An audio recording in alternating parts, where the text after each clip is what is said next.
Katniel fan ha, nang makitang suot ni Catherine Bernardo ang mga regalo ni Daniel Padilla, ang relo at bag na bigay nito. Akala ng iba, ipinamigay na ni Kat ang mga ito. Kaya naman nang makitang suot niya muli, todo kilig at gulat ang mga fanay. Kahit kinilig ang ilan, aminado ang marami na hindi na sila umaasa sa Katniel comeback. Para sa kanila, simbolo na lang ito na totally move on na si Catherine. Wala ng bitterness at malinaw na wala ng awkwardness sa inyo.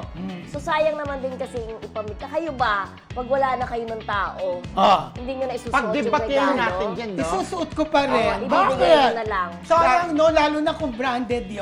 Yun nga sasabihin. Mahal mo kung mahal yan, di ba? Nagagamit ko, binigay na relo at Oo. damit, di ba? Hindi Oo. naman ibig sabihin na pag ginamit mo, maalala mo pa, ay, mahal ko pa sila yun, kaya ginagamit ko. Pero meron ibang gano'n, di ba? Yes. Suot ko to kasi mahal ko pa. So may mga gano'n. Pero kay Kating, alam naman natin na totally move on na siya. At saka kahit pala kahit hindi rin branded, kasi nung ibigay ito sa'yo, di ba? Oo. Binigay nila na mula sa Buong puso. puso, di ba? Oo. Pero may mga tao talaga na pag totally wala ng connection. Oo.